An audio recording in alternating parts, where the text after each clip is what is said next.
there is the kind of forces and movements in the air that even if you are the best pilot in the world and acro and whatever, you will not necessarily be able to keep that glider open. And this to me, it's just too much. I'm not willing to take that risk anymore.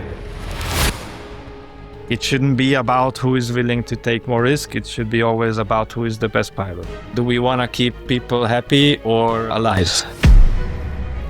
I'm not saying change your opinion. I'm not saying pick sides. But all I'm saying is, why are we starting to censor reality, even from the professional levels? Yeah, that's also my question. Hello everyone, welcome back to Paragliding Atlas podcast. And thanks to each and every one of you coming back every week and listening to us.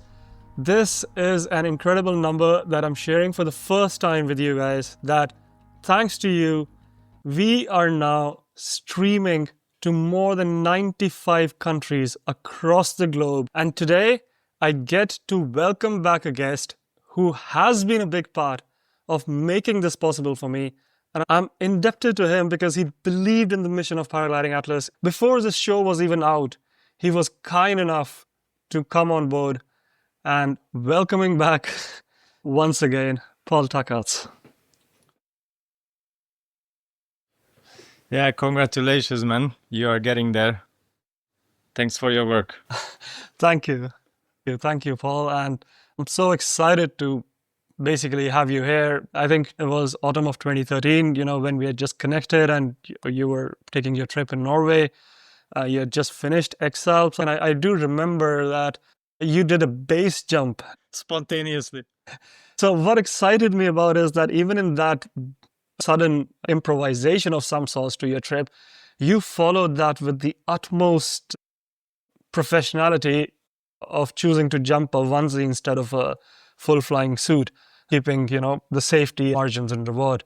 No, actually, I didn't even know exactly the place where I'm going. I didn't research it. And then it ends up being this base paradise, and I meet some old friends. I watched them jump, and then, he offered me to borrow one of his rigs. After some hesitation, I decided to jump, but not in a onesie. It was just a slick jump in jeans and no trekking equipment. It was fun, but I'm not jumping much anymore. No, Paul, sometimes I wonder, what has it taken to be Paul Takats? You are a man who has worn so many hats. You have crushed endless goals and lived a life that pretty much everyone could imagine. So yeah, what has it taken to get where you are?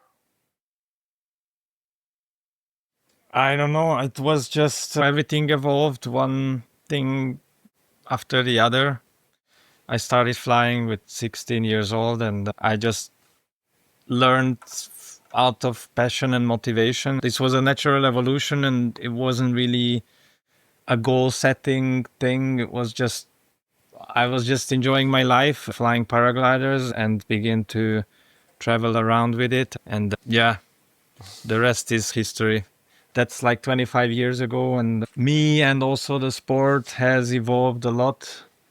Or at least, I don't know, maybe it's just people getting older and seeing the same things with different eyes and from different perspectives. You know what, Paul? You are one athlete who has progressed through his career and more or less practices what he preaches, because you have advocated safety by including the norms and the values by yourself first. I think your recent post, which started, gathering a lot of attention and has set a ball or a conversation which was long pending rolling. When did you start realizing that, we as a community are going down this path where we are kind of reaching the point of no return? Yeah, good question. I think it was a longer process. And it's not necessarily that it has been very different in the past. I guess it was very similar since I'm flying and competing in cross-country flying. More and more people pass away, and seeing the way we as a community are handling these events, which is often, this is the danger, the risk we take, or at least he died loving what he was doing. This kind of almost stupid phrases just became normal to accept. And I don't really agree with this because I feel like there is a lot of things that maybe the community now accepts as normal, but that could be improved. I don't agree. I really believe that there is a way to do this better, to do this safer. And I think we should discuss, gather ideas, and be open to different solutions. I'm happy that although some things I stated sound very controversial or maybe untrue for part of the community, but at least the positive thing about it that it started people thinking and reacting. There is this conversation going not only on social media but also in chat groups, including pilot communities all around the world, but also at federation, association levels. I know that they are very active and they are also communicating with each other. I'm not really involved in any of those groups, but I have sources here and there. And yeah, I think it's a positive development, and let's hope that we can keep the momentum going to achieve something here. I think this is not the right way of doing things, and that we could be doing things better. Maybe changing the gliders or certification criteria is not necessarily the solution, but there is other things that we can do for sure. And unfortunately, the process within the institutions is often bureaucratic and slow, which is what it is. I'm not criticizing anybody. I'm overwhelmed because it wasn't really my intention, but I wasn't really thinking about it at the time of writing. But obviously, this sparked a very also political conversation. And the time of my publication, I had no idea what was Julian about to do. It also surprised me what came next the other day. But this is what it is. Some heavy rocks are enrolling, and let's hope that it can spark. Amazing. Paul, yesterday I was speaking with your friend Sarge, and he mentioned a couple of things that stuck with me. The first one he mentioned is that there's rule-based safety where, safety depends on the rules, that what kind of things they allow or how unsafe they allow the sport to get. Then there's culture-based safety, which is how things are done by your peers.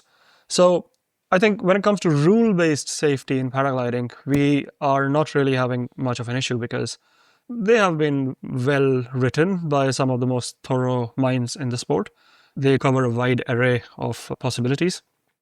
But when it comes to culture-based safety, we have consistently seen a slack of some sorts, considering that we cater to a group that is trying to make this sport a professional one, where there are pilots out there in the world that are doing whatever they can to make a 9 to 5 living out of it, or an equivalent living that a 9 to 5 would give them.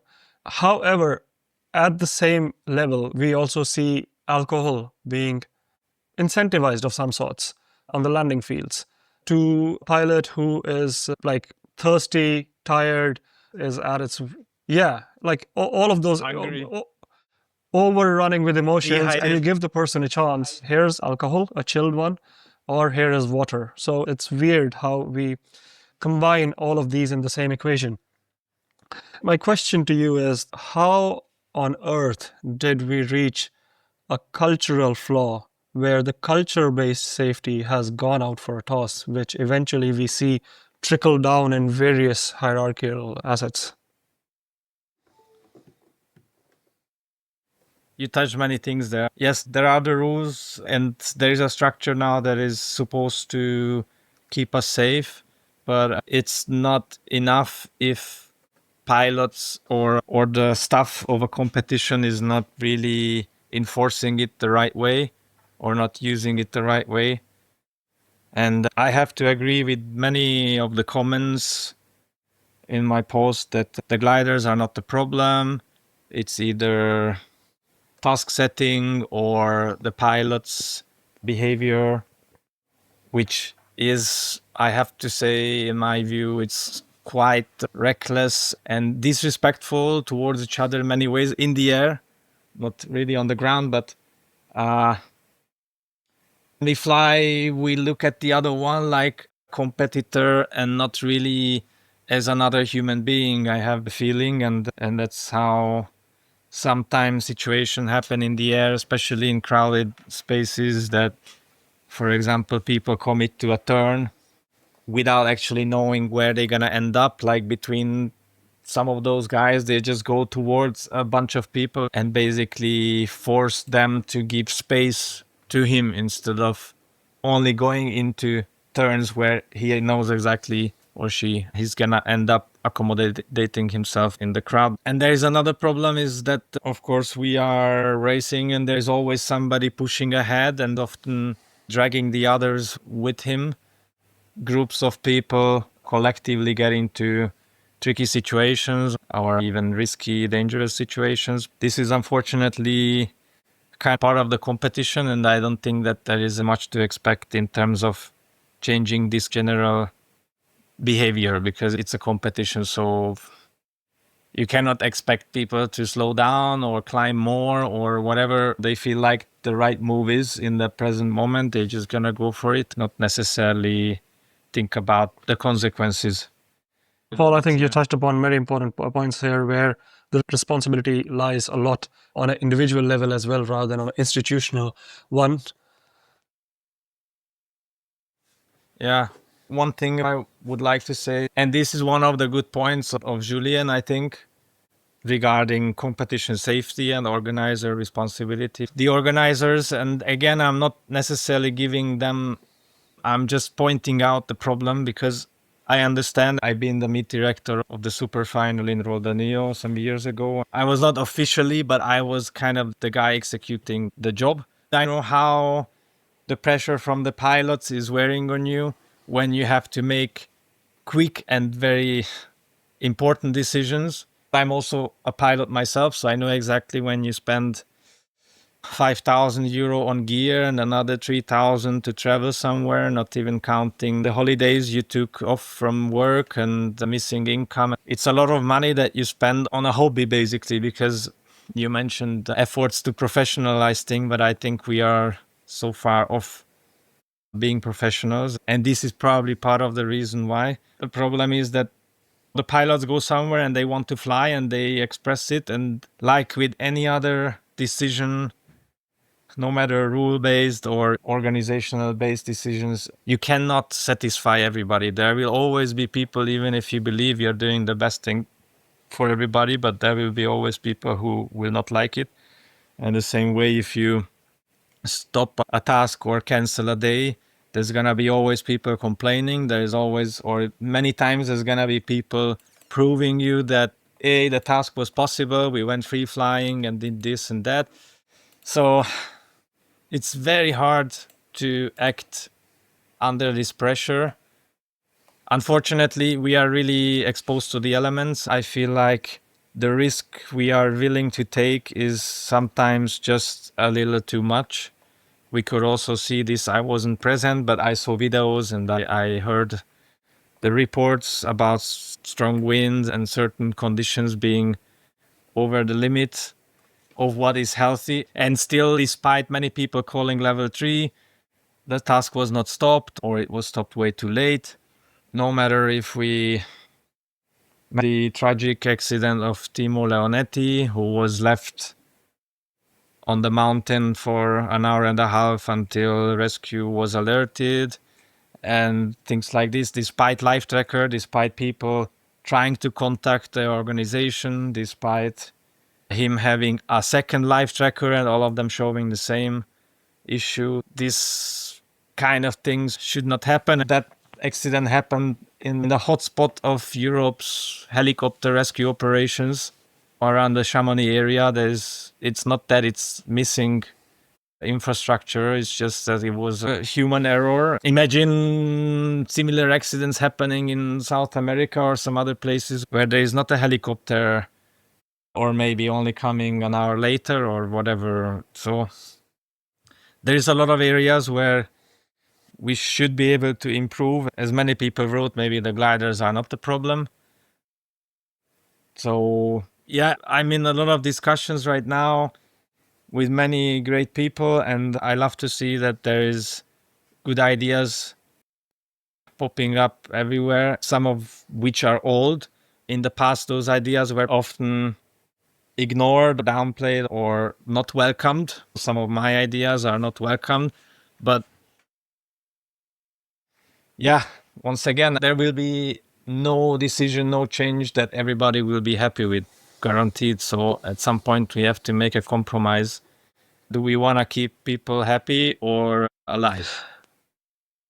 I love the way you put it there, Paul. That's a very deep and lasting question, which all of us want to ask within ourselves. Do we want to keep people happy or do we want to keep people alive? What is the priority here? What are we chasing as a community?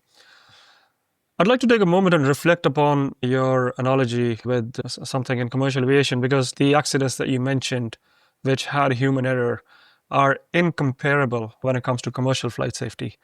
Partly being, of course, it's a much larger industry, so there's much more money involved, there's much more at stake. But what I want to highlight is that both us and them are flying an aerofoil and are getting the same reward, that is the flight. So if they can build up a professional network, we don't have to reinvent the wheel here. We just have to tweak it a little bit. I think the alcohol analogy is the perfect example because imagine a flight crew landing after a 5-hour flight and being served chilled beers as soon as they get off the aerobridge.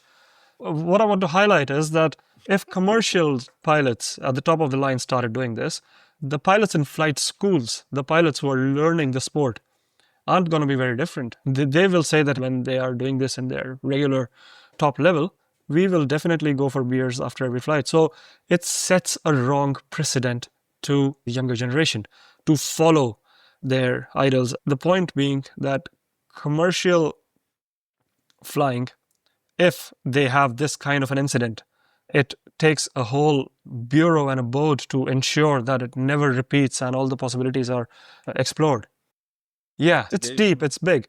And I'm not saying that we eclipse it, but at least we can try and mimic it to the point where it starts making a difference rather than just saying that it's a part of the game. Just get over it. Yeah, exactly. We have to move from accepting that it's a part of the game and not thinking about solutions. Of course, it's a dangerous sport. We are not supposed to hang around under some nylon strings in the air, but there will always be fatalities, but we are pushing it a lot, pushing ourselves into, exposing ourselves too much.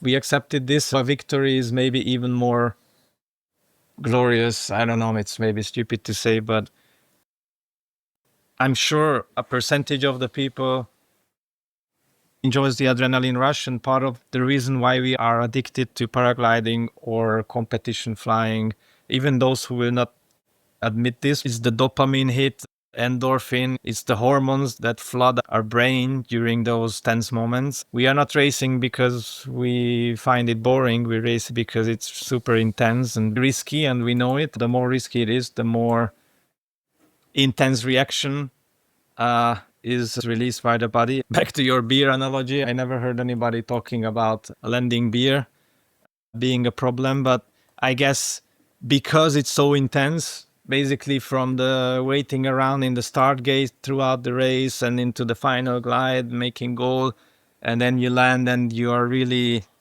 in this hyped up phase, and the beer or for some a cigarette is like this kind of calming down or coming back down to earth or getting that little buzz to feel better. It's a very intense and diverse topic, Paul, and I do understand that there can be endless point of views that can go around. But one thing I would like to highlight here is that we have seen this sport evolve and grow over a fair bit of time, with I think decent bit of R&D. Money wasn't really a big problem. You can't say that it held back things. We have maxed out triple Cs and are constantly evolving. But in 2011, there was a watershed moment when it made us look back and say that regardless of our progress and whatever other factors that allow us to do this sport, there is something that we are doing wrong and we need to pull back.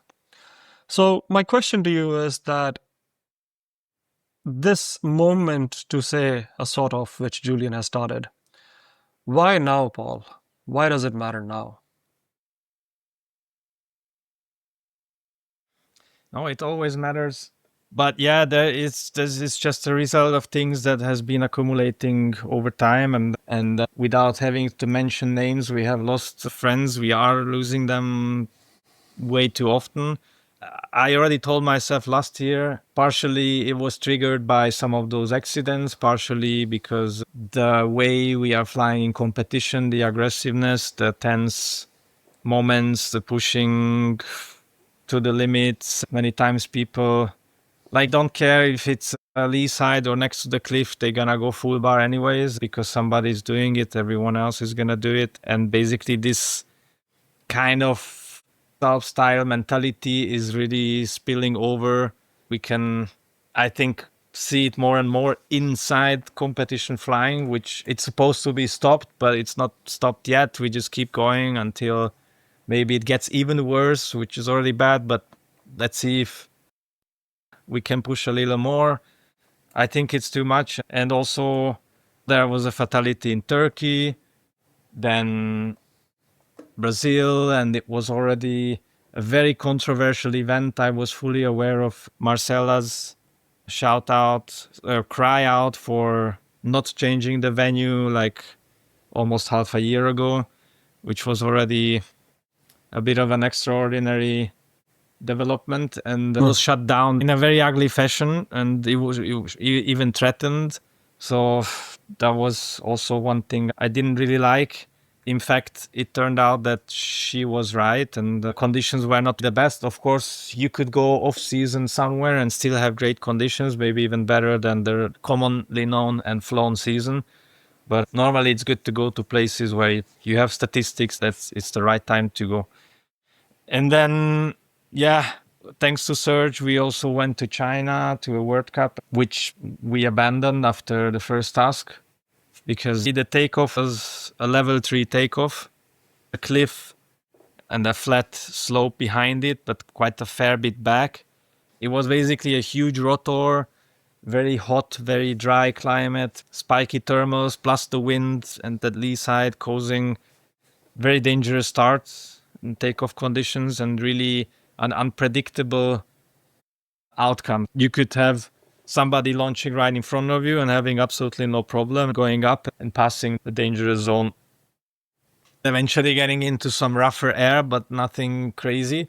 Then the next guy, just 30 seconds later, is getting huge collapses, more violent air, or maybe first sink and then catching the lee side. And I didn't like the fact that the organization who took us there basically knew exactly how it was going to be because they have been there before. And when I started to kind of I didn't communicate this at all. You are the first one that I'm telling this to publicly, but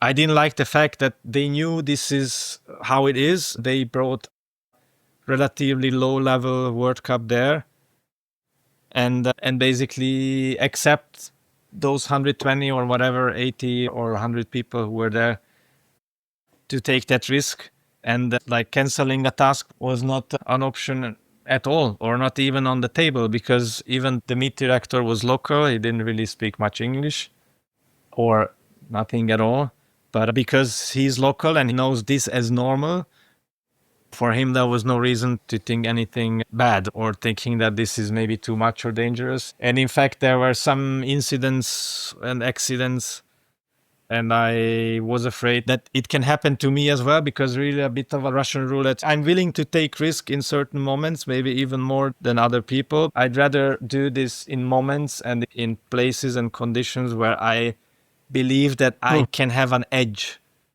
over what can possibly happens. Taking off from the ground and facing this crazy turbulence so close to the ground, I don't have any edge at all. My only edge is that if I can keep my glider open, I can probably get away, but there is the kind of forces and movements in the air that even if you are the best pilot in the world and acro and whatever, you will not necessarily be able to keep that glider open. And to me, yeah, it's just too much. I'm not willing to take that risk anymore. I think, and Julian is also on the same opinion, that the pilots needs and safety should be taken into consideration and prioritize more in terms of where we are going to fly and why we are going to fly. It's a nice incentive to go to some faraway places and get to know new areas, but there is huge differences between flying conditions and safety in flight, depending on where you take that 120 people. If you go to Turkey, where it's all yellow and dry and kind of stable, but the sun is strong, so there's still thermals and dust all over the place, it's way more likely that it's gonna be overwhelming, demanding for some. And even for those who are good to handle these situations, you just never know when it's gonna catch them somehow. And I think this is touching another point, which is the ignorance part of the community who believe too much that they are good pilots and that's not gonna happen to them. And those are probably the same people, yeah, this is the risk we take, and say stuff like similar things. But I think this is not the majority, and those voices shouldn't be the loudest ones or the ones that are taking the most attention. Like, of course, I understand organizing a competition. There is a lot of money involved if you count the sum of the money that people pay, but there is also a lot of expenses, and you have to travel with a crew there, and you have all the equipment you need, and the local organizer, you have to pay all. It's not a business to get rich, and you need the help of sponsors and locals, just because a city is envisioning that their city is gonna become the next free flying capital in the world, which is happening everywhere in the world, that it's easy for people to get this illusion that, oh, there is paragliding going on here, we bring an event here, and wow, this is the future, this is the solution for tourism and whatever. And then they pump in a lot of money, and more events start to come, not necessarily because it's such a great place to fly, but because there is the money to support it. And it can be great, and we all like to see the world, new places and new cultures, but there should be a line and a system in place to evaluate the risk level of a certain place. I'm really happy to tell you that there is actually something ready to go, a concept pretty much ready to implement, which is about categorizing events. We should also probably categorize gliders the same way, because it seems like EN certification is not enough to take care about all the aspects of a glider's behavior. It's a lot of, maybe you can say that is objective, but there is also a subjective part, and there is also sometimes in tests it is something, but in reality it's still ending up being something else. I think we should have this hopefully very soon. It can be implemented on Air Tribune, I hear. Basically a grading from like A to E, where A is green and it turns yellow to red in terms of how safe an event is. And it will have conditions to consider, not only the infrastructure and the medical attention, is there a helicopter, like all different criteria to gain points. And then depending on how many points in which category is given, then you can have this a result of, is it safe, higher risk, or very high risk events. Let's say Colombia should be very high risk because there is no helicopter, you can land in the bush, there is no path to walk to get you, and by the time anybody gets to you, it can be too late. I think this is a very good thing. And then now we are talking way different, because then if you, let's say you have the same sort of system for gliders as well, these things probably should be decided by the pilots or a pilot union, which we are also talking about with some great minds. There is very necessary to have a pilot union with an influence also into politics, or at least some important decisions where the sport should be developing towards and heading to. Because now if you go to a red event with a red glider, now we can say, okay, that guy who died now, he went to a red event with a red glider. That was his choice. He took the risk. He was fully aware of the risk. So now we can say, okay, shit happens. But as long as we go to places where we expect everything to be fine with gliders that we trust because it is certified in whichever category, and then it will still, you might get into trouble, not necessarily because just the glider's fault. It can be pilot error, but it can be also a combination of being in the wrong place, in rough air, in a demanding place with a demanding glider. That way we can have more clarity in terms of why these accidents are happening, because there are no two same accidents. This is just another point that we should immediately collect all the intelligence of all the federations, all the associations that have records of accidents, especially competition related accidents, because there are many and almost too many. And now people seem to be, some organizations seem to be, this is what I see, this is what Julian sees, and this is one of the triggers that kind of was the last drop in the glass. You really have to become a private detective sometimes to know if somebody is still alive or is he gonna be okay. If you are not in the WhatsApp group of the comp, even harder. You probably will not even hear about it unless you have a friend there telling you. It's not really being reported in a way that it should be, and it's not being recorded for us to learn, which is, like you mentioned, aviation before, which is totally unthinkable in any other discipline of aviation, to not investigate and categorize and Now, try to not just inform an that, Paul, accident. I would So like to jump in and get your point of view on this, that I've been wondering since quite a while that why are we becoming a sport where censorship is becoming normal? I'd like to take the example of X-Alps, where a number of pilots dropped out, notable names, you know. You, in particular, did not even sign up on the start line. Maxime very vocally said that this is not my cup of tea for now. Tim Alonji was a little bit in the news, but all of these were just swept under the carpet, and it was just like a celebration of how fast the race was and how Kriegel could not hold his throne, how Aaron outshined everyone. But there was no talk about the other end of the race, and I specifically want to.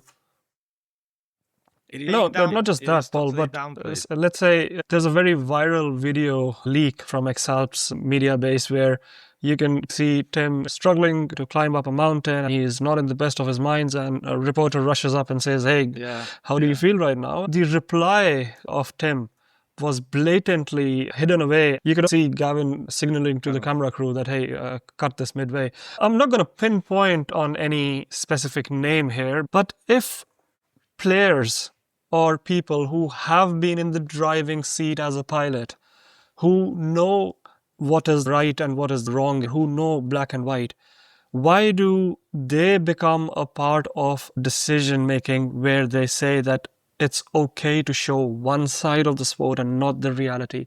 I'm not saying change your opinion. I'm not saying pick sides. But all I'm saying is, why are we starting to censor reality, even from the professional levels? yeah, that's also my question. Luckily for us, the outburst of Tim was actually live, so I also recorded, I screen grabbed the video because I was quite sure that this will be removed, and in fact, it was removed from the version published on YouTube.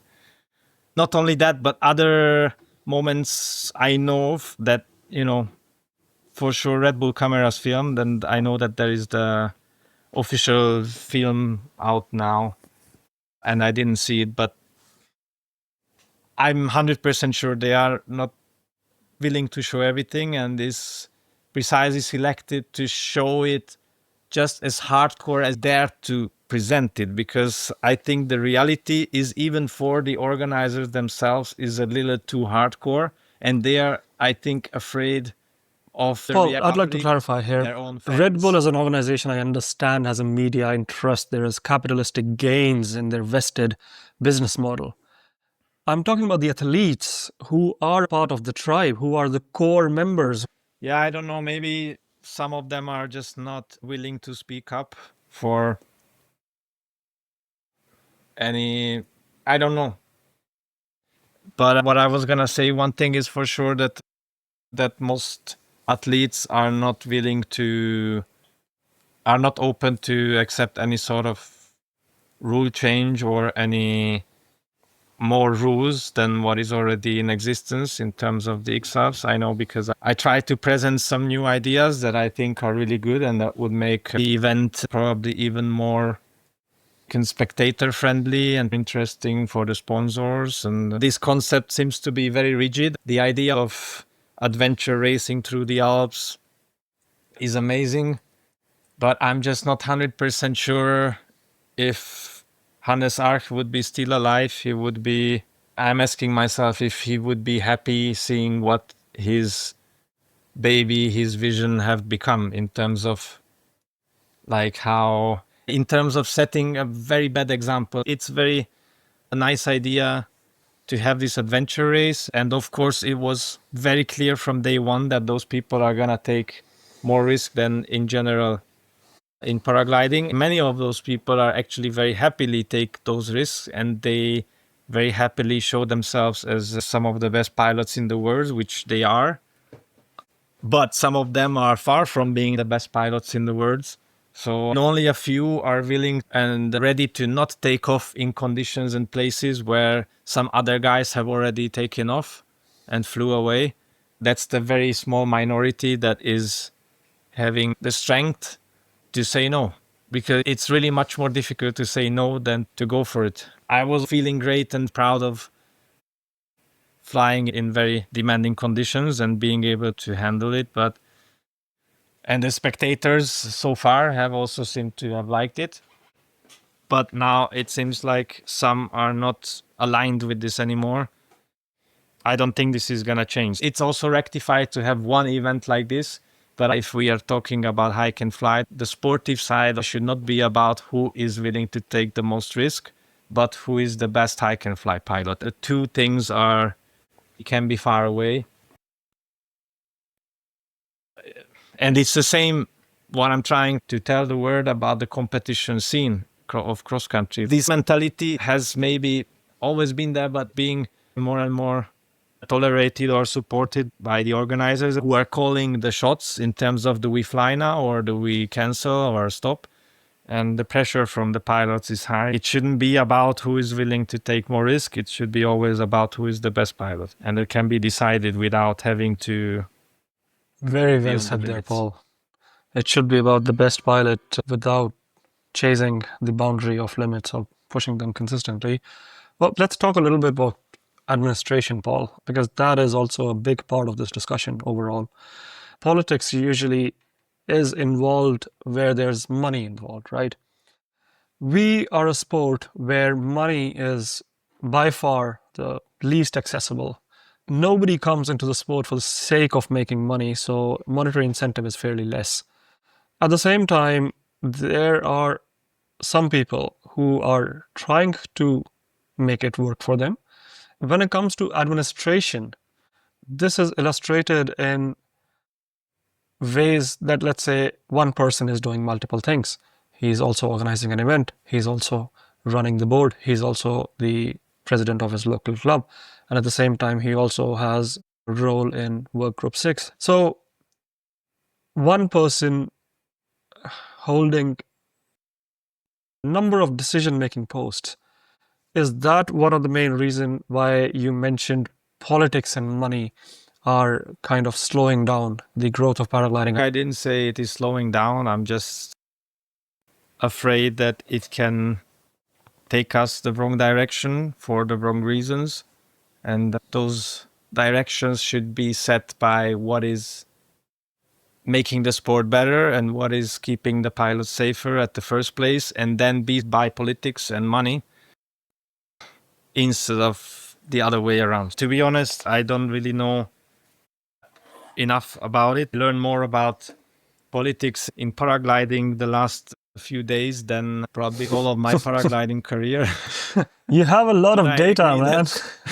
But I agree that it's not good to have people with interest in other Like areas. multiple positions at this. Yeah, Julian is completely correct. I think we have to separate the two things. I don't want to attack anybody in those positions because I personally still believe that they want the best for us. It's just that maybe the system itself is not good enough to give them the right framework, and all the bureaucratic is taking way too long, and also it's very difficult and a very slow grinding annoying process to talk about any change with a bunch of people in the same room, and everybody's having their 2 cents and everybody's having their point of view and ideas. You can have the best idea in the world and somebody's going to be against it. So it must be difficult, and that's why we have to be careful in giving anybody or pointing any fingers, because I personally, I like Goran, I like Bill. I don't know about the details enough about their work. I see certain things that I disagree with, and I hope that they had a very good reason to do. I don't know. That's why I'm not judging. I'm just hoping that that's what Julian is saying also, that we don't necessarily need other people, but if there is any conflict of interest, that is better if it's resolved. Before we close in on this, Paul, I want to get your idea on 2011 part, which was largely driven by the manufacturer vision, because it was gatekeepers of the industry, making sure that the innovation of the change is going in one way. Is this deep down something similar? Because the monopolization of the sport is pretty much still the same, and it is same looking field with same people and same gliders. Is this relatable?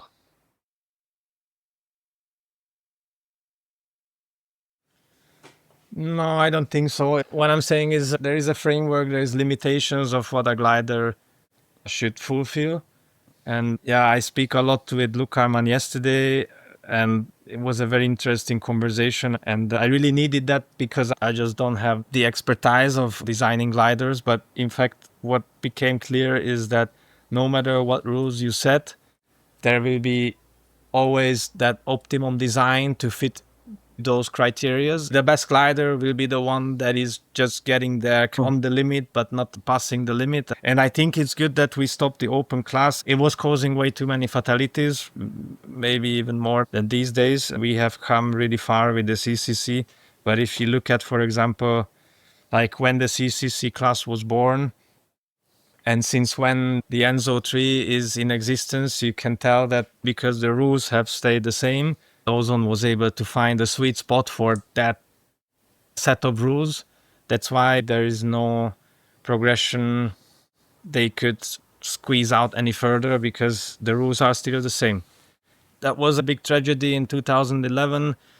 Among the 2 fatalities in the same day, there were many other reserve openings and a lot of action and accidents every day. And basically the most spectacular presentation of this sport should not be about, okay, now today we take off 120 people, but maybe tomorrow we're gonna be only 119, and then the day after 118. Come on, what are we doing? It's not a gladiator show.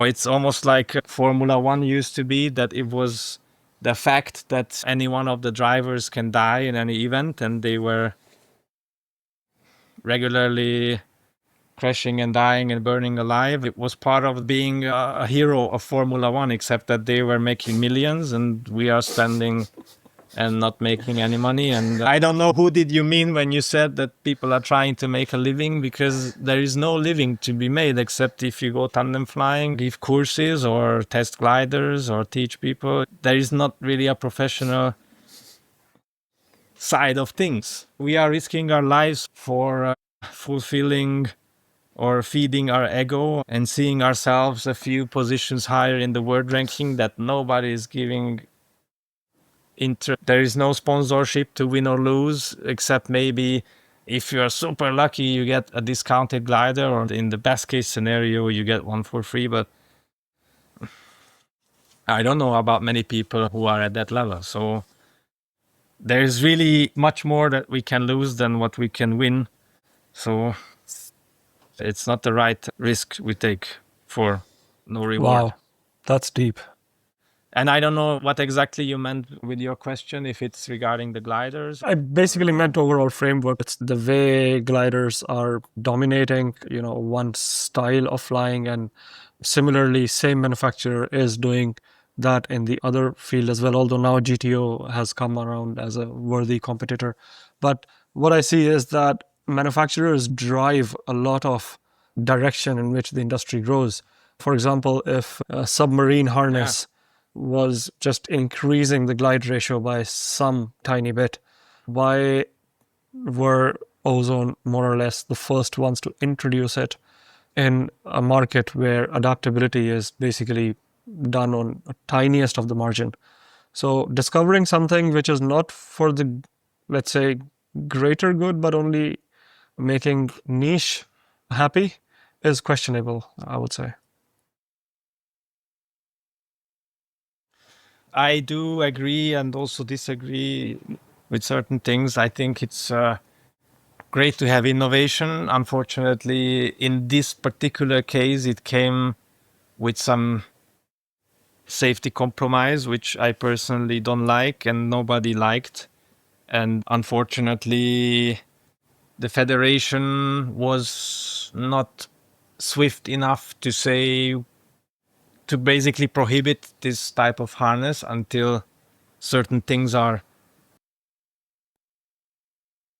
I don't know, taken care of, created rules for. So basically, even nobody really wanted to fly it because you don't see the instrument. You have to zip the pod closed and open, and the protector is smaller. But in the end, everybody is doing it now. Even in the SRS, which is sports class, from last year to this year, there is a crazy amount of more people using submarine type harnesses. I personally love to fly this harness. It's a nice feeling. The performance is great. And for anybody who would want to upgrade from one category to the next and is not yet flying a submarine, actually, it would be enough to just get one of those harnesses in terms of getting a good gain in performance without actually going a higher class.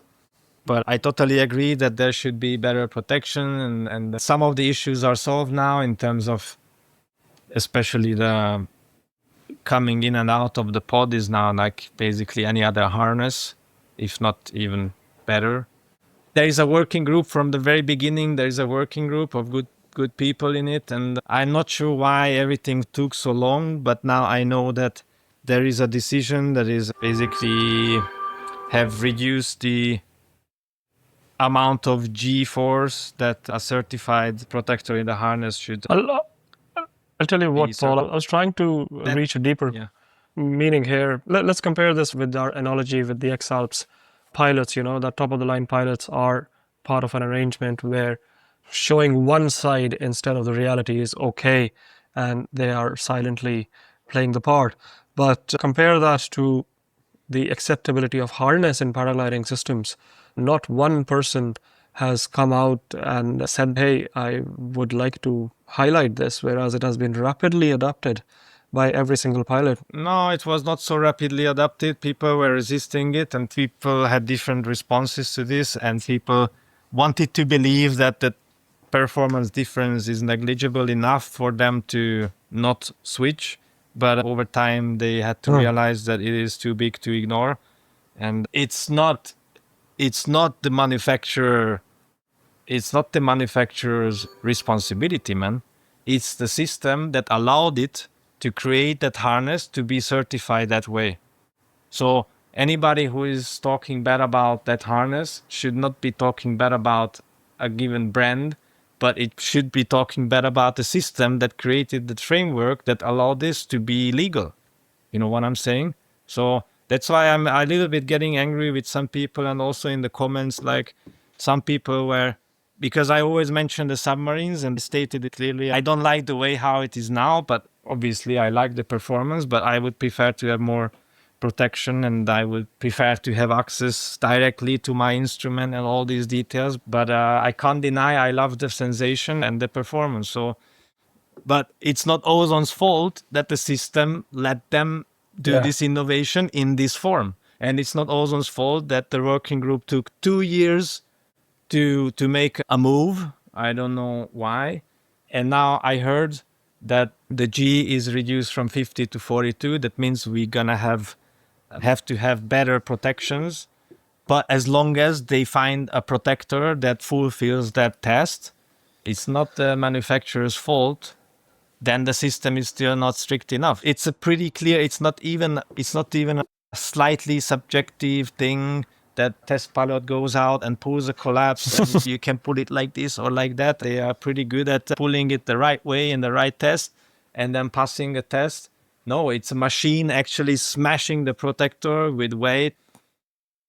I love the way you clarified that, damn Paul, because objective. me including was, needing some more information on that. I think you highlighted a very important point that the frameworks in place are flawed rather than the R&D and the direction that it's taking. Yeah. I think everybody should be. The submarine is not an idea from a few years back. I think this existed a long time ago. The same way a lot of the innovation that is coming back into production is very old, but somehow failed back then. I know that the submarine was also a long project in the making, an older idea. And now look at what it did to the whole harness industry. Like now you have these 1 kilo submarine harnesses for hike and fly. Who is complaining about those? Who is complaining about great performance with super lightweight? Or there is a lot of benefits that brought, and maybe I agree that in the form that it came out, it probably should not have been certifiable, but it's not the manufacturer's fault. It's not the innovator's fault. They always try to use the system and make the best product according to the requirements. And it led to a series of innovation because as soon as the second manufacturer brings out their version, it's already improved. The competition is improving the original idea and it's getting better and better. So I'm sure we're gonna overcome this. And I'm sure it has implications, a lot of things that designers are learning from one product that will be translated to those normal, regular pot harnesses that we all used to fly before. Wow. To make I completely agree with all the points that you made over there, and they're very deep, insightful, observations from you because you have seen the evolution of sport quite closely yourself. But Paul, I think this is a discussion that can keep on going with the amount of topics that are there to touch. If we have to wrap up this in some sort of a comprehensive manner, the biggest pain points that we came out with at the beginning of our talk was that there's a culture-based safety flaw, and then the hierarchy takes its own bit of time in moving around things. And generally, there is an attitude of lackadaisicalness, I would say, lazy attitude way, basically. But if you have to sum it up, this along with the Julian's movement and everything, what is your message to people out there as flyers and also people out there in power?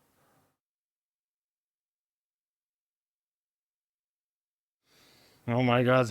Yeah, let's just work together to make this world a better place and keep it easy because I think it seems like we tend to look the wrong way and not necessarily care enough about the important things.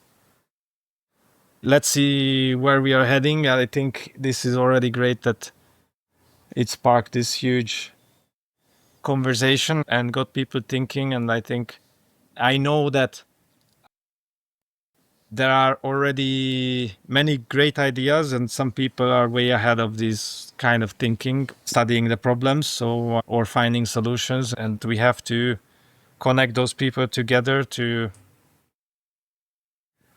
form whatever you want to call it, that independently of institutions, influences, and politics can work on the important things that we believe is the right thing to focus our attention to. Because I've been to these kind of meetings about competitions and people get lost about talking about some scoring details and what is cloud flying, what is not cloud flying, and how much point for this, and what do we do with the ballast that everybody is carrying too much ballast. These are some extremely heated conversations and very important topics, but maybe they are not the most important ones. There are some improvements in the rules, in scoring. This is good. I totally welcome it. It's just taking too long and too much bureaucracy and talking, and it ends in very little change in the practical side of things.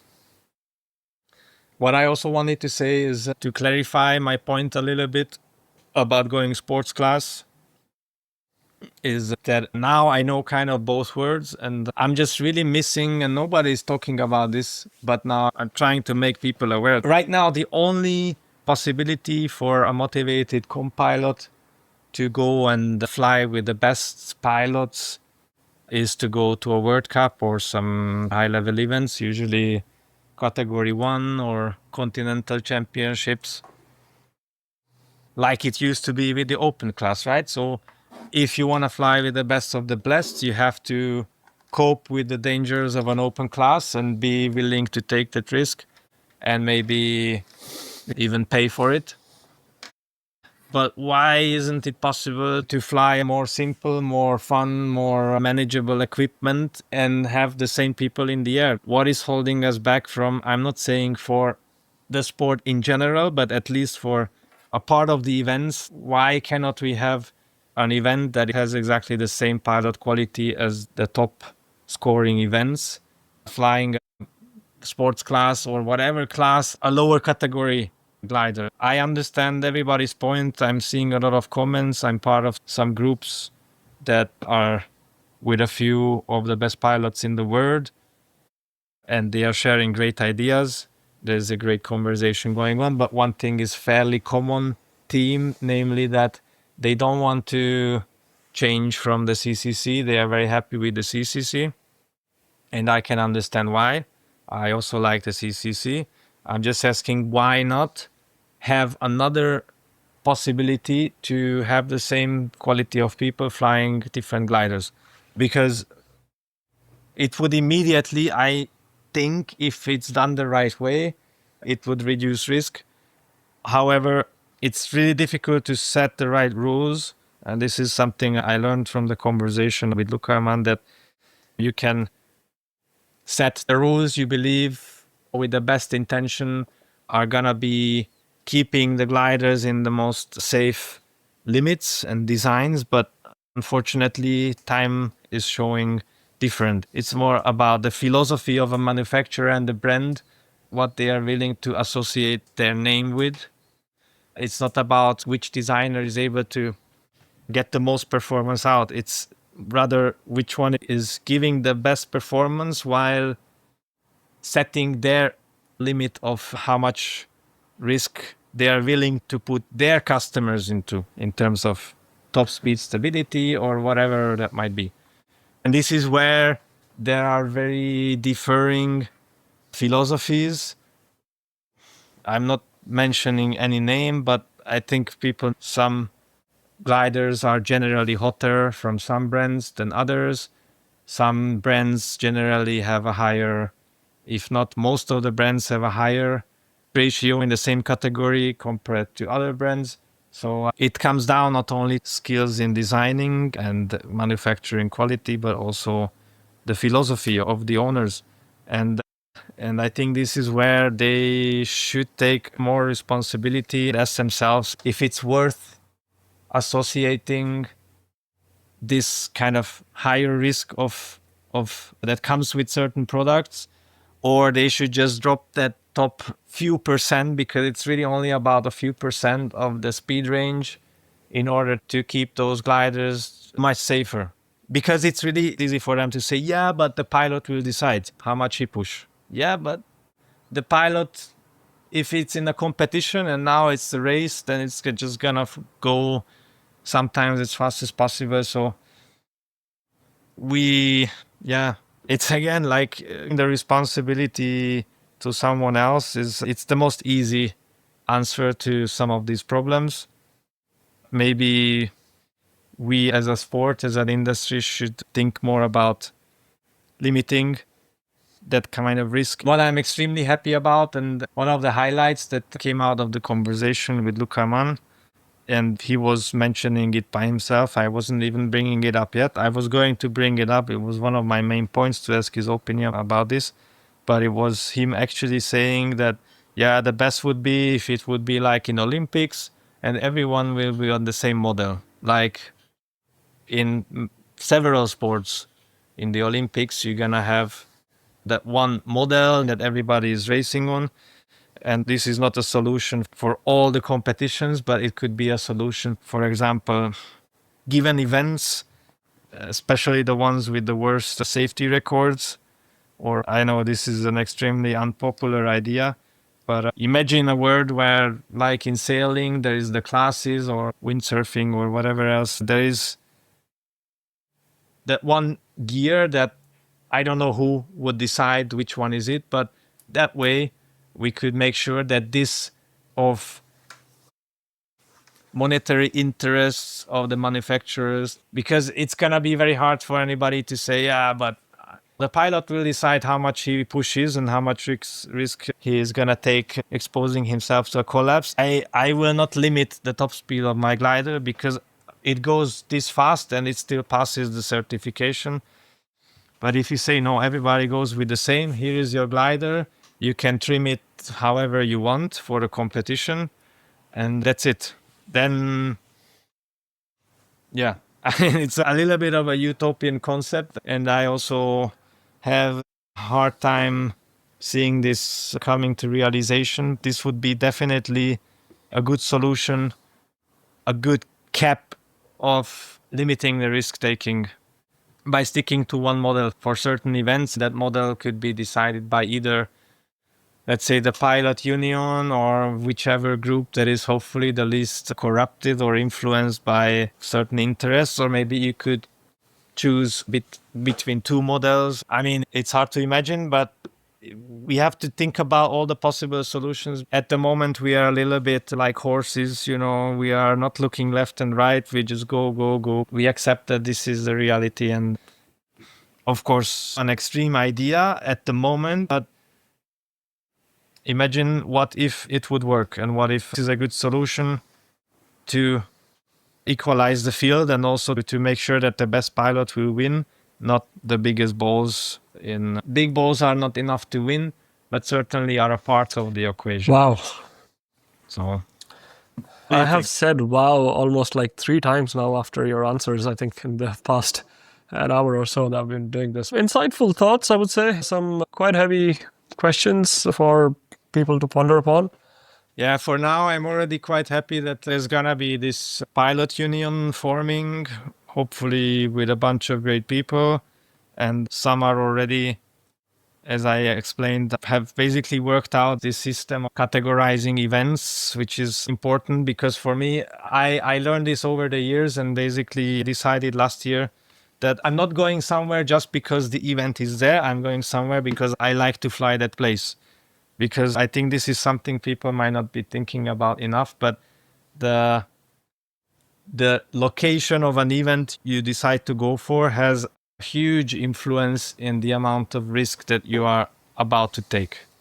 Like I said, if you go to a dust place, dry, yellow, semi-desert, is gonna be different conditions. So that's already telling a lot about your willingness of risk-taking and risk appetite.